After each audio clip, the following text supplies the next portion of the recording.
Campus Training Portal, providing online top-rated trainers with exclusive live sessions on freelancing skills in Pakistan, USA and Canada. Let's learn and earn from your home.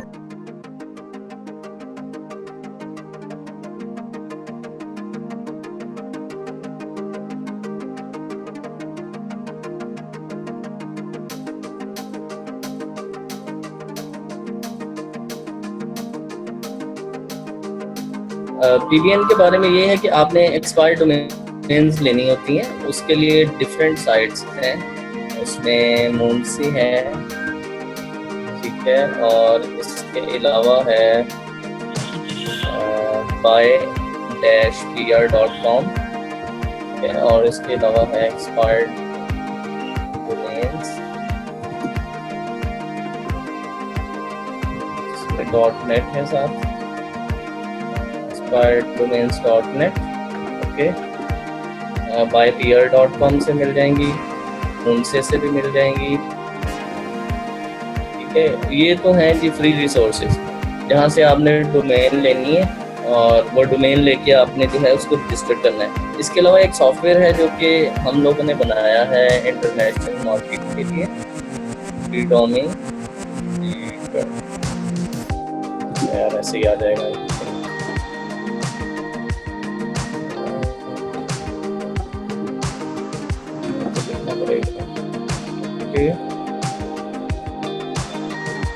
Dominator,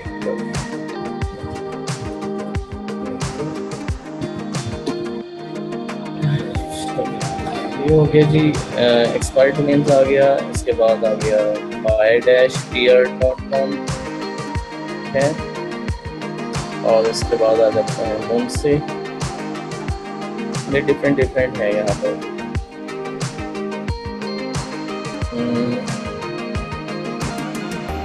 यहाँ पर ये expired domains हैं, इसमें ये lead dominator जो software है ये हमने इस तरह से बनाया है कि मतलब आप लोगों को बहुत ज़्यादा इसमें सरखपाई नहीं करना पड़ती। सरखपाई से मुराद ये है कि जब आपने एक सिंगल डोमेन लेनी होती है ना, तो आपको उसके बहुत सारे फैक्टर देखने पड़ते हैं। जैसे मैंने आपको शुरू में बताया ना, आपने लिंक्स कैसे बनाने हैं। आप मेजेस्टिक एसईओ में जाते हो और मेजेस्टिक एसईओ में जाके आप जो है उसको अपने डोमेन को डालते हो, तो वहाँ से उसका लिंक रिकॉर्ड आ जाता है। और लिंक रिकॉर्ड के अंदर आपको सारा पता चलता है इस बंदे ने कहाँ पे लिंक्स बनाए हैं। इसी तरह जब आपने डोमेन लेनी होती है तो आपने जाके उसका लिंक रिकॉर्ड या लिंक प्रोफाइल देखना होता है। लिंक प्रोफाइल में ये देखना होता है कि इस डोमेन की अगर ये अथॉरिटी है तो इस डोमेन ने कहाँ से लिंक लेके ये अथॉरिटी बनाई है। अगर तो उसने अच्छी वेबसाइट से लिंक्स लिए हुए हैं और उस डोमेन की अथॉरिटी अच्छी है तो इसका मतलब है वो एक अच्छी डोमेन है। अगर उसने लो लेवल साइट्स हैं, स्पैम साइट्स हैं, डिफरेंट साइट्स हैं, वहाँ से जाके उसने लिंक्स बनाए हैं और कुछ अथॉरिटी गेन की है, इसका मतलब है वो स्पैम डोमेन है। स्पैम डोमेन को आपने नहीं लेना। तो ये सारी चीज़ें देखने के लिए आपको एक एक्सपर्ट लेवल अचीव करना पड़ता है और आपको इसके लिए स्ट्रगल करना पड़ती है। हर चीज़ देखनी है, आपने लिंक प्रोफाइल देखना है, आपने एंकर टेक्स्ट देखने हैं, एंकर टेक्स्ट उस डोमेन ने कहाँ पर क्या क्या बनाया है। तो PBN इसलिए थोड़ा सा एडवांस लेवल चीज़ है। तो उसको लेमैन अप्रोच बनाने के लिए, एक आम आदमी तक रसाई देने के लिए हमने ये सॉफ्टवेयर बनाया है, डोमिनेटर। ठीक है, डोमिनेटर सॉफ्टवेयर क्या करता है कि आप सिर्फ इसको कीवर्ड देते हो कि मेरी साइट है बेडशीट्स के ऊपर, या मेरी साइट है प्लास्टिक मग्स के ऊपर, या प्लास्टिक जग के ऊपर, या मेरी साइट है वाटर बॉटल्स पे। तो आप सिर्फ इसको कीवर्ड दोगे, उस कीवर्ड के रिलेटेड ये पूरे जो डोमेन्स हैं उन सबको जाके स्क्रैप करेगा, स्कैन करेगा और देखेगा कहाँ पर डोमेन जो है वो अवेलेबल है, एक्सपायर्ड है और उसकी अथॉरिटी अच्छी है। तो आपको वो डोमेन ला के देगा और उसके सारे फैक्टर खुद ही एनालाइज करेगा। आपको खुद से कुछ नहीं करना पड़ेगा, आपको ये सारे फैक्टर दिखा देगा, देखें जी इसमें ये चीज़ है और यहाँ पर इसमें ये खामी है, यहाँ पर ये खूबी है, आपको ये लेनी चाहिए या नहीं लेनी चाहिए। इसलिए ये बिल्कुल आपको इजी कर देता है। मैनुअली आप ये काम नहीं कर सकते। बहुत सारे बंदों के साथ फ्रॉड होता है कि वो मैनुअली डोमेन देखते हैं और उसके जो मैट्रिक्स होते हैं उससे इंस्पायर हो जाते हैं, इम्प्रेस हो जाते हैं कि यार ये तो बहुत अच्छा डोमेन है। तो लेकिन बाद में क्या होता है कि वो कहीं ना कहीं स्पैम हुआ होता है, आप उसको नहीं देख सकते। तो ये जो सॉफ्टवेयर है ये क्या करता है, ये कह रहे हैं create your own private blog networks easily, no more auction headache, no wasting time for finding and buying expensive expired dated domain, crawl unlimited expired domains with high speed. Crawling बोलते हैं कि वो डिफरेंट साइट्स डिफरेंट डोमेन्स को जाके scan करता है और वहाँ से लेके आता है आपके लिए अच्छी डोमेन, ठीक है। और आपका टाइम वेस्ट नहीं होता है इसके लिए, आप जस्ट इसको कीवर्ड देकर आप ओवर द नाइट इसको छोड़ देते हो, ये सॉफ्टवेयर खुद ही ढूंढता रहता है। फुली ऑटोमेटेड है। डोमेन मैट्रिक्स क्या करता है, get all major domain matrix like Majestic, trust flow, citation flow, फिर उसकी रेशो, ये आपने रेशो देखनी होती है कि ये रेशो कितनी है, बैकलिंक्स देखता है कितने हैं, रेफरिंग डोमेन्स देखता है, इसका मोज का PADA और मोज का रैंक, और ये इसमें एक स्पेशल चीज़ है कि ये स्पैम स्कोर बताता है, ठीक है। D dominator eases out manually इसकी कैलकुलेशन करता है स्पैम की, और आर्टिफिशियल इंटेलिजेंस एल्गोरिदम है हमने इसमें बनाया। मतलब आर्टिफिशियल इंटेलिजेंस हम बोलते हैं कि वो जाके डिफरेंट जगहों से मैट्रिक्स देखता है, मतलब Ahref में स्पैम है या मोज में स्पैम है, उसका एक कंबाइंड स्कोर बना के आपको दिखाता है ये डोमेन लेनी चाहिए या नहीं लेनी चाहिए, ठीक है। और बाकी इसमें डोमेन रेसुरेक्शन है। डोमेन रेसुरेक्शन से क्या मुराद है कि आप इसको रीस्टोर कर सकते हो। TBN जब आप बनाते हैं, कोई ब्लॉग नेटवर्क बनाते हैं, उसमें सबसे बेस्ट ये होता है कि आप सेम वैसा ही ब्लॉग नेटवर्क बनाओ जैसा कि पहले थी वो ब्लॉग, सेम वैसा ही ब्लॉग बनाओ जैसे वो पहले था, एक्सपायर होने से पहले।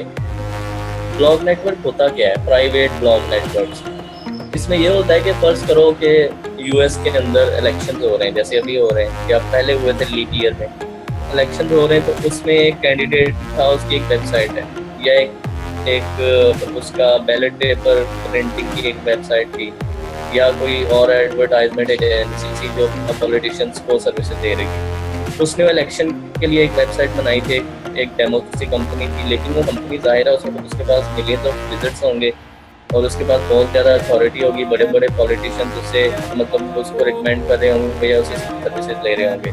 लेकिन जैसे ही वो पॉलिटिशियन का इवेंट खत्म होगा तो क्या हो गया, उसने वो डोमेन ड्रॉप कर दी, वो डोमेन छोड़ दी। लेकिन उस डोमेन में अथॉरिटी तो है और उस डोमेन में पूरी पॉलिटिक्स निच की पूरी अथॉरिटी है, और आपकी कोई पॉलिटिक्स के ऊपर वेबसाइट है, आपको कोई आर्टिकल है, आप क्या करेंगे, वो वाले एक्सपायर्ड डोमेन को दोबारा खरीदेंगे, वही नाम मिल जाता है दोबारा, और उसकी वैसी ही वेबसाइट बनाएंगे, वही उस पर आर्टिकल डाल देंगे और वहाँ से अपनी वेबसाइट को लिंक दे देंगे, जिससे उसकी वो टोटल अथॉरिटी आपको मिल जाएगी, ठीक है। और आप इजीली उससे लिंक करोगे।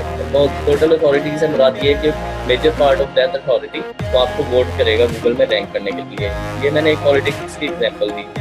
सेम इसी तरह वाटर बॉटल्स है। तो वाटर बॉटल्स बनाने वाली कोई कंपनी थी जो कि उस कंपनी ने 3-4 साल ऑपरेट किया USA में। बाद में क्या हुआ, कंपनी ने बिजनेस चेंज कर दिया, उन्होंने वो डोमेन छोड़ दी, वो डोमेन अब एक्सपायर पड़ी है, लेकिन उस डोमेन की एक अथॉरिटी है, 3 ईयर्स वो बिजनेस रहा है वहाँ पर कंपनी ने और वहाँ की कम्युनिटी ने, वहाँ की सोसाइटी ने। तो क्या है कि उसकी एक अथॉरिटी बिल्ड हो चुकी है गूगल में। आप क्या करते हो, सेम उसी कंपनी को दोबारा रजिस्टर करते हो और अपनी वाटर बॉटल वाली वेबसाइट को वहाँ से लिंक देते हो। तो ये बेसिकली आइडिया है ब्लॉग नेटवर्क्स बनाने का, और ये सॉफ्टवेयर आपको ये सारी ऐसी वेबसाइट्स निकाल के देता है। वो पर्सनल बंदों की भी हो सकती हैं, वो कंपनी की वेबसाइट भी हो सकती है, वो किसी ब्रांड की वेबसाइट भी हो सकती है, ठीक है, किसी इंस्टीट्यूट की वेबसाइट हो सकती है, या कोई और वेबसाइट हो सकती है जो कि उस वक्त वायरल हो, जिसकी आगे ट्रैफिक हो, ठीक है। लाइक अभी पाकिस्तान में एक siyaasat.pk है, ठीक है, या और बड़ी बड़ी वेबसाइट्स हैं। अगर उनमें से कोई वेबसाइट ड्रॉप होती है, अगर आप उसको परचेज करते हैं तो आपके पास एक हाई अथॉरिटी वेबसाइट आती है। इसी तरह हर मार्केट में, हर निच में, फर्नीचर में, गारमेंट्स में, ग्रोसरी में या गार्डन में, किचन में, इन सारी मार्केट्स में कोई ना कोई वेबसाइट्स जो है वो एक्सपायर होती रहती हैं, ठीक है। और उन वेबसाइट को ढूंढ के और वैसी ही सेम वेबसाइट दोबारा बनाना, that is called private blog network. क्या आप अपना एक ब्लॉग नेटवर्क बना लेते हो, नेटवर्क ऑफ ब्लॉग्स, जो कि प्राइवेट ही आपका ही है, और आप अपनी वेबसाइट को वहाँ से लिंक्स देते हो, ठीक है। इसका कॉन्सेप्ट क्लियर है आपको? 1 लिखिए अगर क्लियर है, किसी को कंफ्यूजन है TDN में तो पूछ सकते हैं अभी।